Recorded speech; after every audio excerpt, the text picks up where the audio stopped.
Ẹ kú dédé àsìkò yìí ní gbogbo ibi tẹ́ bá ti láǹfààní láti máa gbọ́ mi. Tó bá fẹ́ dàbí everybody, o gbọ́dọ̀ máa ronú bí everybody. Ṣé ká pè é lè ní ìròyìn ayọ̀ ni? Ẹ kọ́kọ́ wo fẹ́ràn yìí náà. Stop stressing about things that are beyond control.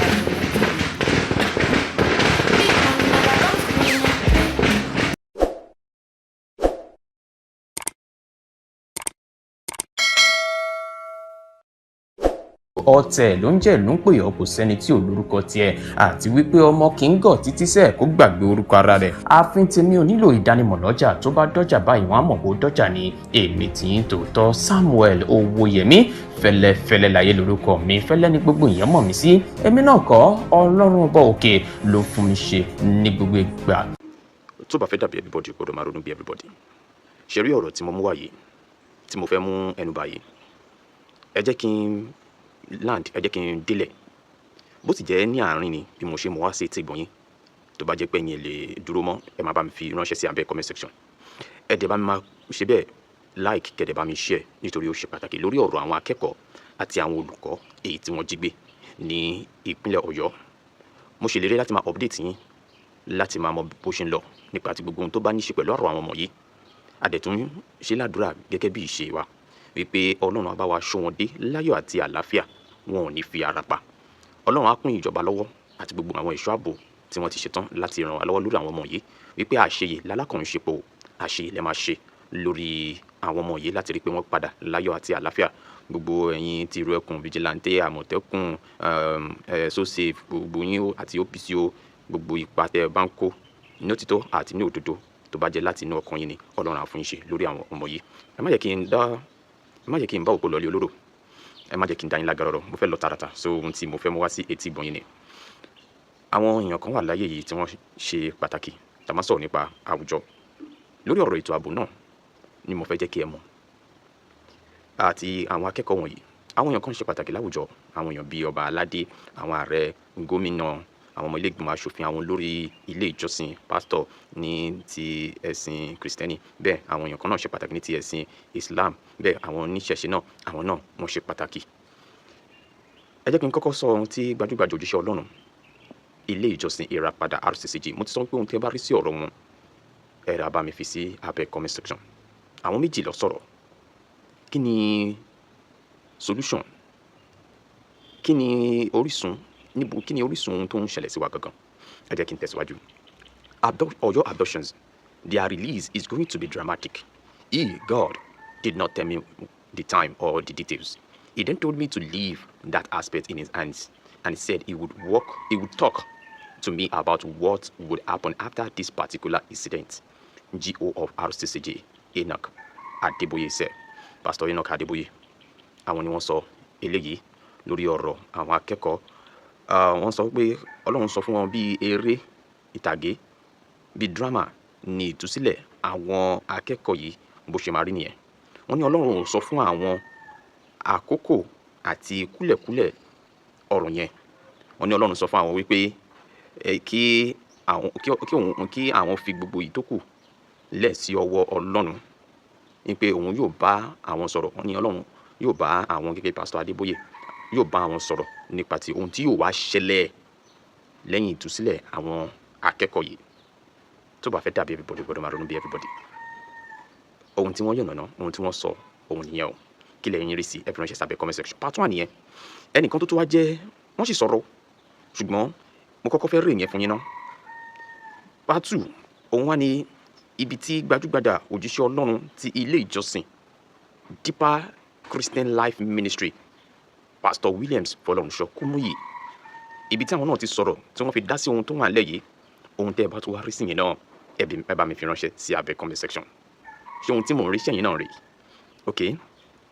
The General Superintendent of the Deeper Christian Life Ministry, Pastor Williams Fọlọ́runṣọ́ Kúmúyì, has urged Nigerians to seek God's intervention in addressing the insecurity confronting the country.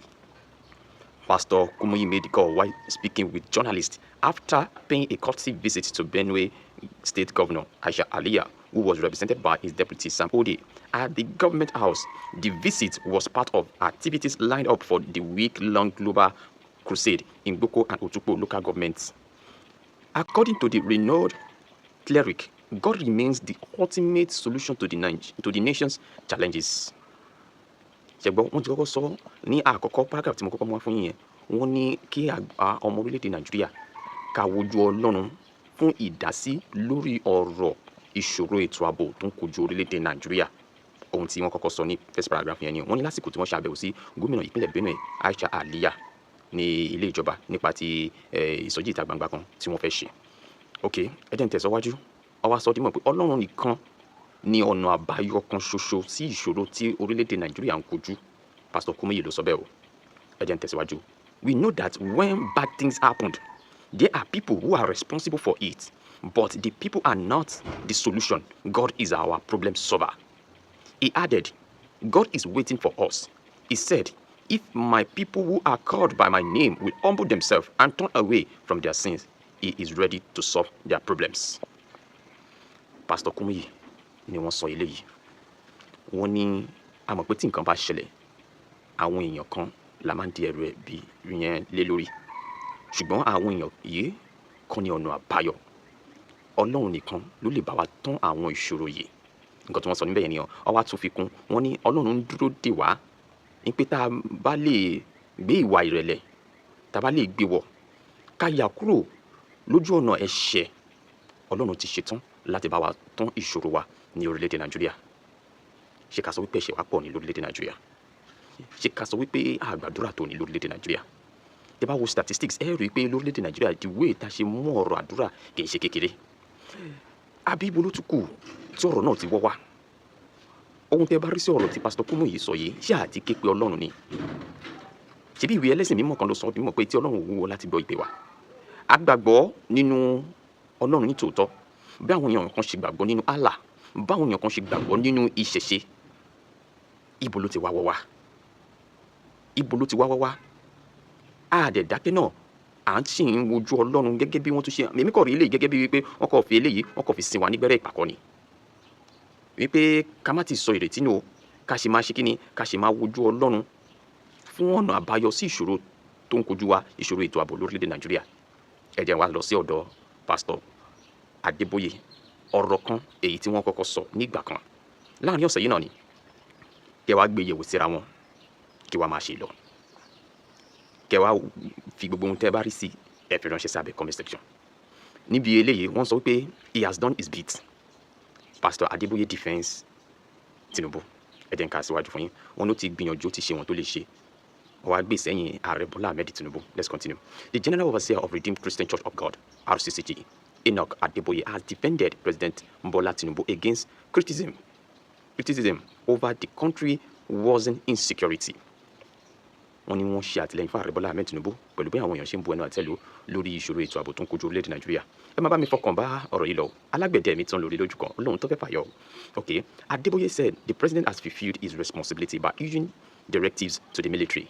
Wọ́n ní ààrẹ ti gbìyànjú tirẹ̀ láti pa á láṣẹ fún àwọn ọmọ ológun. The Cleric spoke recently at the US Nigerian Faith Heroes Award Gala organized by the Save Nigerian Group in Washington, D.C. According to Adeboye, it was unfair to expect the president to personally lead military operations after giving orders to the armed forces. Wọ́n ní kò yẹ ká tún máa retí Ààrẹ Bọ́lá Ahmed Tinubu láti máa léwájú fún àwọn ọmọ ológun lẹ́yìn tó ti fún wọn ní àṣẹ, lẹ́yìn tó ti pa àṣẹ fún wọn wípé báyìí ní kẹ́ ṣe. Ibi tí wọ́n sọ níbẹ̀ yẹn nìyẹn o. I don't support those who are accusing the president of not doing enough. Wọ́n ní àwọn oníṣẹ́ àtìlẹ́yìn fún gbogbo àwọn èèyàn tí wọ́n sọ pé Ààrẹ Bọ́lá Ahmed Tinubu kò ṣètò. When the commander-in-chief has given instruction to his subordinates, wọ́n ní nígbà tí wọ́n ti fún àwọn tí ọ̀rọ̀ kan ní àṣẹ àti ìgbésẹ̀ tó yẹ kí wọ́n gbé, he has done his bit. Wọ́n ní wọ́n ti ṣe wọ́n tí wọ́n lè ṣe. You don't expect him to go and put on khaki and fight, he said. Wọ́n ní àgbọ̀dọ̀ ẹ̀tún máa expect pé kí wọ́n gbé khaki wọ̀ aṣọ ọmọ ológun kan wọ́n máa jagun. Ẹ wá gbọ́, wọ́n tún wá ṣe àgbéyẹ̀wò ààrẹ orílẹ̀-èdè Nàìjíríà àti ààrẹ orílẹ̀-èdè Amẹ́ríkà Donald Trump. Ibi tí mo lọ mọ́jẹ́ yìí. Drawing a comparison with the United States, Adeboye said American President Donald Trump also issued military directive without participating directly in combat operation. Àwọn ní ààrẹ orílẹ̀-èdè Amẹ́ríkà òun náà máa ń pàṣẹ ni fún àwọn èèyàn tí ọ̀rọ̀ kàn ní pé báyìí ní kẹ́ ṣe kò dẹ̀ ń bá wọn dé ojú ogun, wọ́n á dẹ̀ ṣe dáadáa. Ẹ gbé yẹ̀wò sí ohun tó ń ṣẹlẹ̀ sí orílẹ̀-èdè Nàìjíríà. Ẹ gbé yẹ̀wò ààrẹ orílẹ̀-èdè Amẹ́ríkà àti ààrẹ orílẹ̀-èdè Nàìjíríà ẹ gbé yẹ̀wò ẹ fi èròǹgbà yín ṣọwọ́ sábẹ́ comment section. Despite defending Tinubu, the cleric acknowledged that insecurity in Nigeria has worsened, noting that terrorism and kidnapping once concentrated in the north part of the country have spread to the south. Wọ́n parọ́ wọ́n ní gbogbo ọ̀rọ̀ ìwà ìgbésùnmọ̀mí ìjínigbé tó wá gbòde kan lásìkò yìí apá àríwá la mọ̀ tó ti máa ń sábà ṣẹlẹ̀ tó wọ́pọ̀ sí dáadáa wọn ti wá kan wà ní apá gúúsù ìwọ̀ oòrùn orílẹ̀-èdè Nàìjíríà. He said the situation had become so severe that people were questioning the presence of God. Wọ́n ní ibi tó lè dé àwọn èèyàn wá ń doubt ṣé Ọlọ́run wà láàyè ṣá, ṣé Ọlọ́run wà pẹ̀lú wa lórílẹ̀-èdè Nàìjíríà. Wọ́n ní níbi tó lè dé Pastor Enoch Adébóyè ló ń sọ eléyìí o, adding that the sponsor of terrorism will know but continue to operate freely. Wọ́n ní wọ́n mọ̀ wọ́n ṣùgbọ́n wọn kò fún wọn láàyè, wọ́n sì ń ṣe bó ṣe wọ́n. Àwọn èèyàn bíi Gumi náà wà ń bẹ́ẹ̀, àwọn náà ń ṣe bó ṣe wọ́n gbẹnu sọ. Pastor Enoch Adébóyè ló mẹ́nu bà kíní o, ẹ jẹ́ kí n parí ọ̀rọ̀ mi. Adébóyè disclosed that he had discussed the country's security challenges with President Tinubu and the First Lady. Wọ́n ní àwọn ti bá àwọn ènìyàn pàtàkì yìí, ààrẹ àti ìyàwó ààrẹ, aṣòfin Olúrẹ̀mí Tinubu, ẹ má gbàgbé pọ́nmọ́ ilé ìjọsìn wọn ní aṣòfin Olúrẹ̀mí Tinubu, urging the president to issue 90 days ultimatum to military commanders to eliminate terrorism or resign. Nígbà wọn fún ààrẹ pé àwọn sọ fún ààrẹ pé ẹ fún wọn ní ìgbédeke ọjọ́ 90 láti ti ọwọ́ ìwà yìí bọ́lẹ̀ àbí kí wọ́n kọ̀wé fipò wọn sílẹ̀. According to him, the government should focus on apprehending those financing terrorism activities, describing them as influential individuals, including businessmen and politicians. Ẹ má gbàgbé pé olóyè Sunday Gbogbo náà sọ nígbà kan nípa àwọn èèyàn tó wà ń bẹ àwọn olóṣèlú ni wọ́n fẹ́ fi ba ìṣèjọba ààrẹ Bọ́lá Ahmed Tinubu jẹ́, àwọn tó lẹ́nu lọ́rọ̀ dáadáa ni olóyè Sunday Gbogbo sọ dáadáa nígbà tí àwọn náà sì lọ ṣàbẹ̀wò sí ọ̀dọ̀ wọn. Òun ni ẹni tí wọ́n ń ṣe Pastor Enoch Adébóyè náà ti sọ di mímọ̀ lásìkò yìí wípé kí ìjọba yìí gbájúmọ́ àwọn èèyàn wọ̀nyí tí wọ́n ṣe agbátẹrù fún ìwà ìgbésùnmọ̀mí lórílẹ̀-èdè Nàìjíríà tí wọ́n sì ṣàpèjúwe wọn gẹ́gẹ́ bí àwọn èèyàn tí wọ́n lẹ́nu lọ́rọ̀ gbajúgbajà oníṣòwò àwọn olóṣèlú. Ó wá parí ọ̀rọ̀ wọn síbi you know them, wọ́n ní wọ́n mọ̀ wọ́n, ṣé ni láti sọ pé wọ́n mọ̀ wọ́n ni. Some of them are businessmen, some of them are politicians. Go after them because if you do not deal with those who are supplying these people with arms and ammunition, the problem will continue, he said. Wọ́n ní tá a bá wá nǹkan ṣe sí ọ̀rọ̀ àwọn èèyàn tí wọ́n ń pèsè ammunition tí wọ́n ń ṣàtìlẹ́yìn fún àwọn agbésùnmọ̀mí wọ̀nyí, ìṣòro yìí a máa tẹ̀síwọ́ iwájú. Wọ́n sọ dáadáa ní àwọn àpá ibìkan tí gbogbo wọn bá bẹ̀rẹ̀ sí ní jáde lásìkò yìí. Ẹ gbọ́ ti Pastor Kúmúyì tí mo kà, ẹ fi ránṣẹ́ sábẹ́ comment section. Ẹ gbọ́ ti Pastor Adébóyè tí mo kà fún yín lórí ọ̀rọ̀ àwọn akẹ́kọ̀ọ́ yìí àti ìṣòro ètò ààbò àti àṣírí tí àwọn náà tú síta wípé wọ́n mọ̀ wọ́n, àwọn gbajúgbajà olóṣèlú àti àwọn gbajúgbajà oníṣòwò ni wọ́n, kí ìjọba fèsì wọn, àwọn gangan ní igi wọ́rọ́kọ́ tí ń da iná rú. Gbogbo ohun tẹ́ bá rí sọ̀rọ̀ yìí ẹ bá mi jọ ẹ jọ ẹ bá mi fi ránṣẹ́ sábẹ́ comment section. Tó bá fẹ́ dàbí everybody gbọ́dọ̀ máa ronú bí everybody. Ẹnìkan dá sí ọ̀rọ̀ tó wà lẹ́yìn mi ìfẹ́ gbà yín lákòókò. Ọ̀rọ̀ tí wọ́n sọ ó ní í ṣe pẹ̀lú bí tí nǹkan ti wọ́ wá fún wa. Ohun tẹ́ bá tún wá rí sọ̀rọ̀ ìyá yìí ẹ dákun ẹ dábọ̀ ẹ bá mi fi ránṣẹ́ sábẹ́ comment section. Tó bá fẹ́ dàbí everybody gbọ́dọ̀ máa ronú bí everybody. Ẹ jẹ́ kí n sáré mu wá sí etí gbọ̀nyìn. Mo ń ṣe ládùúrà o ní pé ìròyìn ayọ̀ tá à ń retí á dé bá wa láyọ̀ àti àlàáfíà lórí àwọn akẹ́kọ̀ọ́ àti àwọn olùkọ́ wọn tí wọ́n jí gbé. Ìjọba ẹ jáwé sóbì, ìjọba ìpínlẹ̀ Ọ̀yọ́ ẹ jáwé sóbì, àsìkò ń lọ ọjọ́ ń lọ, ó yá ẹ jẹ́ ká darapọ̀ mọ́ wọn. Mo ṣe ẹ̀làbọ̀rún, mo ṣe ẹ̀làbọ̀yẹ̀, mo ṣe gbàtọ́ fún gbogbo wa. Àṣírí orísun ìṣòro wa a ti sọ ní bí ọdún mélòó kan sẹ́yìn, àmọ́ mo tún wá rán ọ̀pọ̀lọpọ̀ wa létí ìrántí lórí àṣírí orísun ìṣòro ilẹ̀ Kóòtù Òjìrì. Òun ni mo wá sọ lẹ́yìn. Kí ni a ti sọ oríṣiríṣi àwọn nǹkan àṣírí náà. Lálákọ̀ọ́kọ́ àṣírí orísun ilẹ̀ ọmọ Kóòtù Òjìrì òun ni fúnfún àjòjì láṣẹ, fúnfún àjòjì láyè, gbígba ẹ̀sìn àjòjì láyè, òun ni ìlara. Àṣírí orísun wa òun ni ìṣòro, òun ni tẹ̀m̀bẹ̀lẹ̀kun, èmi ò gbọ́ tí ìwọ ò gbọ́ tèmi, ìjà. Àwọn àṣírí orísun ìṣòro wa nìyẹn. Kí nìdí tí mo fi mú wá lónìí? Nítorí nǹkan tó ń ṣẹlẹ̀ lọ́wọ́lọ́wọ́ ni. Mo lẹ́ẹ̀kan sí mo kẹ́yìn ọmọ Kóòtù Òjìrì. Òun àṣírí orísun ìṣòro àwọn ọmọ Kóòtù Òjìrì lọ́wọ́lọ́wọ́ báyìí òun ni tẹ̀m̀bẹ̀lẹ̀kun. Lágbájá ló lè ṣe, tàmẹ̀dù ló lè ṣe, lágbájá ló yẹ kó ṣe, tàmí mo sọ fún wa mo ní ìṣòro ta ní àṣírí orísun ìṣòro wa òun ni pé à ń wá ọ̀gá, kò dẹ̀ sí ọ̀gá kankan bí kankan, gbogbo wa lọ̀gá. Mo sọ fún wa, mo ní ẹ jẹ́ ká collaborate together. Tá a bá collaborate, òun nìkan tó wà nílẹ̀ ló máa lójútùú. Òun ni gbogbo kùnsínú lọ́tún lọ́sì, òun ni ò ní sí. Àṣírí orísun ìṣòro ilẹ̀ kóòtù òjìrì, òun ni kùnsínú láàrin ara wa. Ẹ rí nísìnyí bí gbogbo wa ṣe, bí ọmọ ìran aládé bọ́n ṣe dojú ìjà kọra wọn. Tó bá yá, àwọn kan á jáde síta, wọ́n á ní àkóńṣojú lásán, ẹ̀fún ni, ẹ̀fún kọ́, àìgbọ́ra ẹni yé ni, àìnífẹ̀ẹ́ ara ẹni ni, àti wípé kó jẹ́ mi àfẹ́mí òun ló ń fà á. Wọ́n ní kọ́kùnrin rejò, kóbìnrin rejò, kí ọmọdé rejò, kágbà rejò, àníkẹ́jò ti kú, kó má ṣọ́ ẹnì kankan jẹ. Òun lọ̀rọ̀ tó wà nílẹ̀. Kí wá ládé wá gbé sórí? Òun náà ló da ìrìn àjò pé kílẹ̀ kóòtù òjìrè dá dúró. Àfẹ́mí, èmi lọ́lọ́run gbé kinní ìfún, èmi ni mo ní kinní lọ́wọ́, èmi mo ní kinní kan lọ́wọ́. Àṣírí orísun ìṣòro wa gangan nìyẹn. Ńjọ́ tí ìran aládé tí wọ́n bá ti pa ẹnu wọn pọ̀ sójú kan pé yes, gbogbo wa la jọ ń ṣiṣẹ́, another orísun ìṣòro ni pé àwọn èèyàn fẹ́ gbà pé kò sí champion forever. Ìgbà ní gbogbo nǹkan, kálukú ló ní ìgbà tiẹ̀. Ìgbà tí òkìkí Táyé máa kàn ó yàtọ̀ sígbà tó kìkí Kẹ́hìndé máa kàn. Ìgbà tí òkìkí Ìdòwú máa kàn ó yàtọ̀ sí ìgbà tí òkìkí Àlàbá máa kàn. Àwọn ohun tó ń fa àwọn ìṣòro ta ní ní ilẹ̀ kóòtù òjìrè nìyẹn. Níjọ́ ta bá ti gbà fúnra wa wípé òkìkí Táyé ló ń kàn lọ́wọ́ o, tó bá yá tí Kẹ́hìndé náà máa kàn, ìjọ́ náà òun ni ilẹ̀ kóòtù òjìrè á tún tó ṣe kí ni o, á túbọ̀ lójútùú sí. Ó ti ń lójútùú bọ̀ o, àmọ́ ìgbà yẹn ló máa túbọ̀ lójútùú sí. Níjọ́ ta bá ti gbà fúnra wa pé òkè lágbájá ló ní àwọn lélẹ́dùmarè ń lò lọ́wọ́lọ́wọ́, a gbà fún. Níjọ́ yẹn ni gbogbo nǹkan máa lọ ní ìrọwọ́ ìrọsẹ̀. Ẹ lọ wo láàrin àwọn oníṣẹ̀ṣe, wọ́n máa ń gbà fúnra wọn ni. Ìdí tó ṣe dàbí ẹni wípé ìṣẹ̀ṣe bó ṣe ń bẹ Allah àti God kó paná Adébọrẹ́, iná Adébọrẹ́ ó ń tàn sí lójoojúmọ́ ni. Nítorí pé ẹ̀kọ́ wà nínú ẹ̀. Ìjọ́ tí a ò bá ti ṣe ìlara ara wa gẹ́gẹ́ bí ọmọ kóòtù òjìrè, ìjọ́ yẹn làwọn ìṣòro wa máa ṣe kí ni ló máa bẹ̀rẹ̀ sí ní lọlẹ̀. Ìṣòro yẹn máa kú òǹbẹ̀. Torí pé kí ni, nígbà tá a bá ti wò pé òkè ìwọ ló kàn lénìí, àmẹ́ni tó máa kàn lọ́la, kálukú ló ní ìgbà tàkókò títí ẹ̀. Gbogbo nǹkan máa lọ ní ìrọ̀wọ́ ìrọsẹ̀. Ẹ wá wo àwọn àjòjì tẹ́ fún láṣẹ ní ilẹ̀ kóòtù òjìrè nísìn. Ẹ wo àrà tí wọ́n ń dá. Àwọn wá jókòó, wọ́n wá fẹ̀yìntì, wọ́n wá wò yín bẹ́ ṣe ń kọlura yín, wọ́n wá wò yín bẹ́ ṣe ń bára yín jà.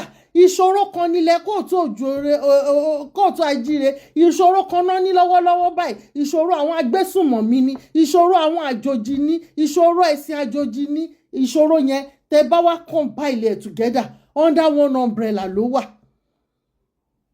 Ara orísun ìṣòro ni. Torí pé kí ni, tó bá jẹ́ pé àwọn babaláwa ò gba ẹ̀sìn àjòjì láyè, a ò ní sí lórí tata wà. Tó bá jẹ́ pé àwọn babaláwa ò gba àlejò láyè, a ò ní sí lórí tata wà. Tó bá jẹ́ pé àwa fúnra wa, àwa ṣera wa lọ́kan, a dúró pẹ̀lú ra wa, bóyá ìṣòro ilẹ̀ kóòtù òjìrè àti tán.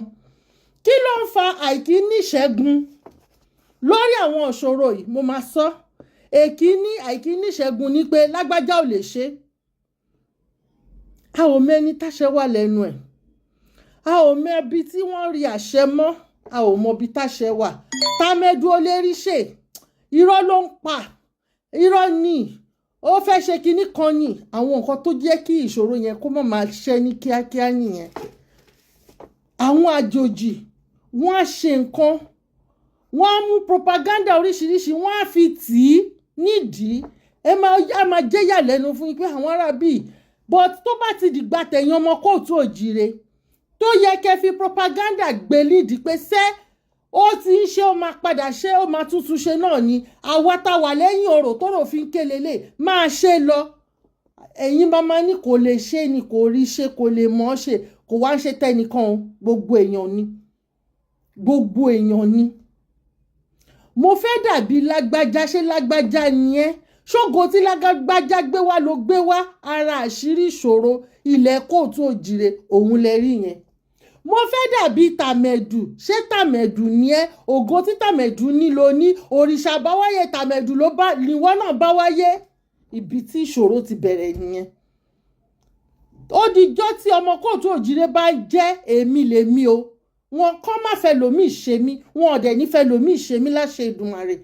Ìjọ yẹn ni gbogbo àwọn ìṣòro yìí ló máa ṣe kí ni, ló máa lulẹ̀ pátápátá. Oúnjẹ tá bá ti mọ àwọn àṣìṣe wa pé àṣìṣe leléyìí o, àṣìṣe tí lágbájá ṣe many years ago tó fi di pé ó dẹni yẹpẹrẹ, òun ní tàmẹ̀dù ló wò pé òkè àṣìṣe tá lágbájá rè o, èmi tàmẹ̀dù mi ì ní ṣe o. Ẹ rí pé gbogbo nǹkan máa lọ nírọ̀wọ́ ọ̀rọ̀sẹ̀. Lágbájá tó wá ṣe àṣìṣe ńjọ́ kìíní àná yẹn á wá máa pe tàmẹ̀dù sákìyèsí pé má ṣàṣìṣe báyìí o, àṣìṣe báyìí ni ò jẹ́ adélé ìlérí o, àṣìṣe báyìí ni ò jẹ́ ká kí nǹkan tá à ń ṣe kó ṣe bó ṣe yẹ kó ṣe o. Ẹ wá rí bí gbogbo nǹkan ṣe máa ṣe kí ni o, bó ṣe máa rọwọ́ tó máa rọsẹ̀. Àmọ́ tá a bá continue láti máa ṣe kí ni, la máa tẹ́ńbẹ́lú gbogbo nǹkan, láti máa tó jẹ́ pé òkè ẹ wò lásìkò tá a wà yìí, ní wákàtí tá a wà yìí, àwọn agbésùnmọ̀mí ìjọba Katsina ó fi 10 million rán àwọn olórí agbésùnmọ̀mí, ó fi rán wọn lọ sí Mecca. Ní the same Nigeria, àwọn apànìyàn, àwọn ajíyàn gbé, àwọn afẹ̀mí ènìyàn ṣòfò, òun ló ránṣẹ́ yìí o. Ṣé ti rójú ayé ẹ̀yin ọmọ kóòtù òjíire? Ẹ wọ́ wà ń bi tẹ́ tí ń bára yín jà, ẹ wọ́ wà ń bi tẹ́ tí ń bára yín argue, ẹ wọ́ wà ń bi tẹ́ tí ń ṣe ọ̀tẹ̀ ara yín, ẹ wá ń ṣépè fúnra yín. Ṣé àsìkò àti ṣépè fúnra ẹni la wà? Ara ìṣòro tó ń dojúkọ yín ni. Àwọn tí bí ń bẹ̀rẹ̀ wọ́n ń parí iṣẹ́ wọn lọ, wọ́n ń ṣiṣẹ́ wọn lọ lójú méjèèjì, ẹ̀yin wà ń bi tẹ́ tí ń ṣépè fúnra yín. Wọ́n ń jí ni gbé lọ, wọ́n ń wa ohun àlùmọ́ọ́nì yín lọ lójú méjèèjì, ẹ̀yin wà ń bi tẹ́ tí ń bára yín jà. Òun ló ṣe, òun kọ́ ló ṣe, ó lè ṣe, kò lè ṣe, egbègbè. Ńbo ló bá yín dé? Láti ọdún tẹ́ tí ń ṣe àfẹ̀mí bọ̀, ńbo ló bá yín dé? Láti ọdún tẹ́ tí ń ṣe kò lè ṣe bọ̀, ńbo ló bá yín dé? Àtọdún tẹ́ tí ń ṣe kéńtà ọmọ káàárọ̀ òjìrì ẹgbẹ́ yín, ńbo ló bá yín dé? Èló lẹ pa ń bẹ̀? Ìlọsíwájú wo ló mú bá ilẹ̀ kóòtù òjìrè? Mo béèrè ní. Àṣírí orísun ìṣòro ilẹ̀ kóòtù òjìrè nìyẹn o. Tó yẹ kí gbogbo, mo máa ń sọ, máa ní ẹgbẹ́ ti pọ̀. Gbogbo olórí ẹgbẹ́ ló yẹ kó ṣe ìpàdé pọ̀. Tó bá jókòó, tó bá ṣe ìpàdé pọ̀, wọ́n á wá padà lọ. Èsì nǹkan tí wọ́n conclude sí láàrin ara wọn, wọ́n á lọ sọ fáwọn ọmọ ẹgbẹ́. Ibi tí peace máa ti reign nìyẹn. Ibi tẹ́ ti máa rí gbogbo wa, tí gbogbo wa ti máa rí ara wa as collaborator nìyẹn. Ibi tí kò ti ní sí ìṣòro nìyẹn. Lágbájá ohun kan lágbé ń ké, ohun kan lálùkò ń ké.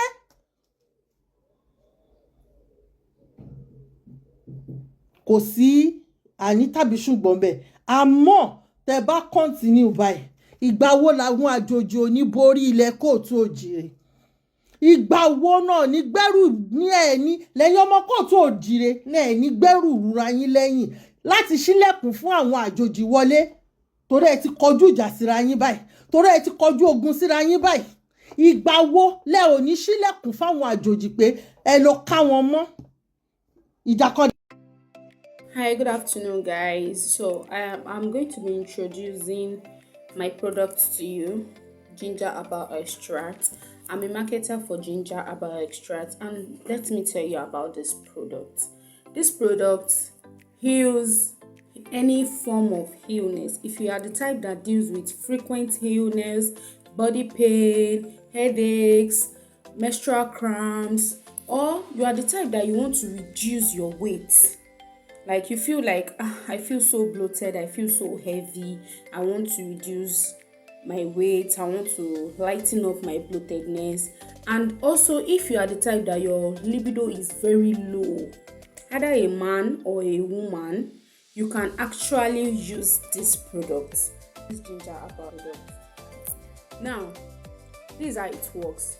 The magic does not just work with just one bottle, because there's a big size and there's a small size.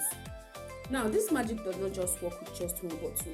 You have to use bottles depending on the ailment you are trying to cure.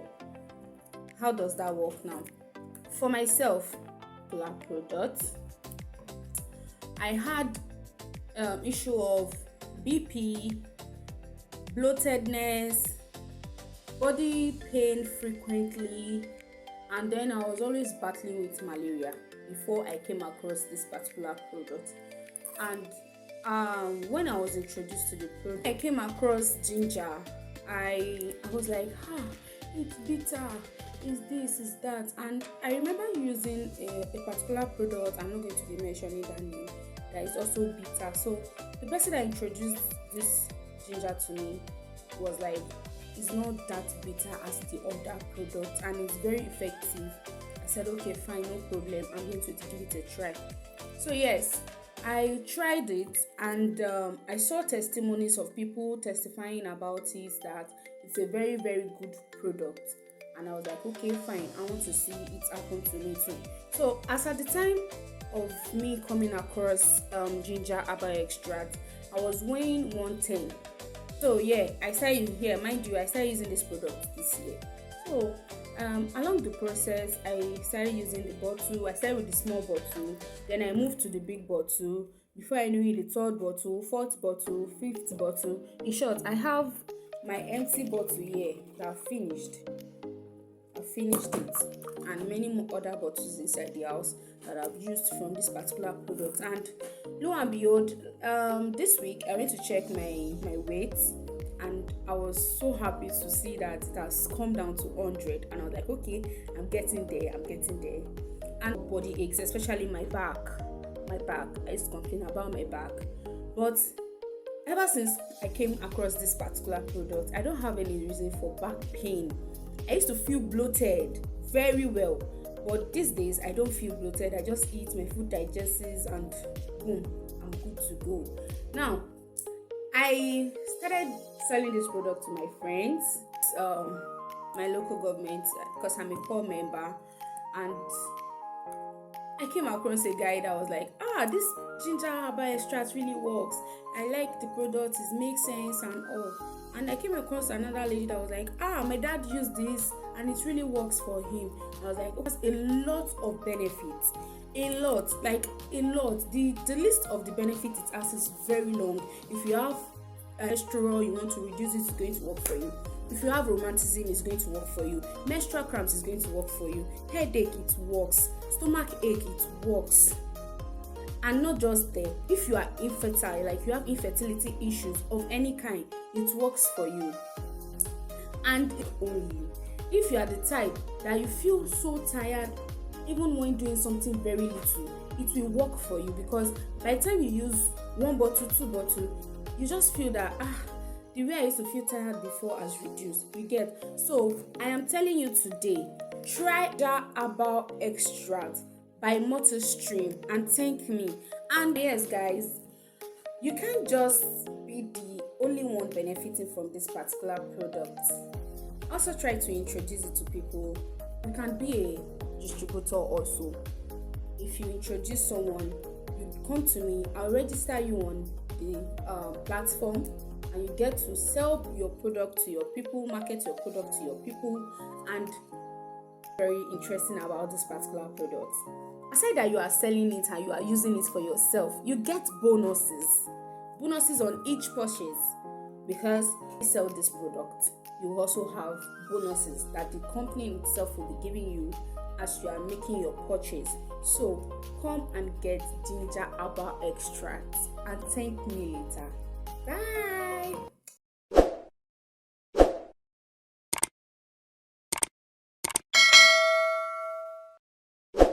ọ̀tẹ̀ ló ń jẹ́ ìlú ń pè ọ́, kò sẹ́ni tí ò lórúkọ tiẹ̀, àti wípé ọmọ kì í gọ̀ títí sẹ́ẹ̀ kó gbàgbé orúkọ ara rẹ̀. ààfin tèmi ò nílò ìdánimọ̀ lọ́jà, tó bá dọ́jà báyìí wọ́n á mọ̀ bó dọ́jà ni. èmi tí ń tòótọ́ Samuel Owóyẹmí, fẹ́lẹ́fẹ́lẹ́ láyé lórúkọ mi, fẹ́lẹ́ ní gbogbo èèyàn mọ̀ mí sí. èmi náà kọ́, Ọlọ́run ọba òkè ló fún mi ṣe ní gbogbo ìgbà.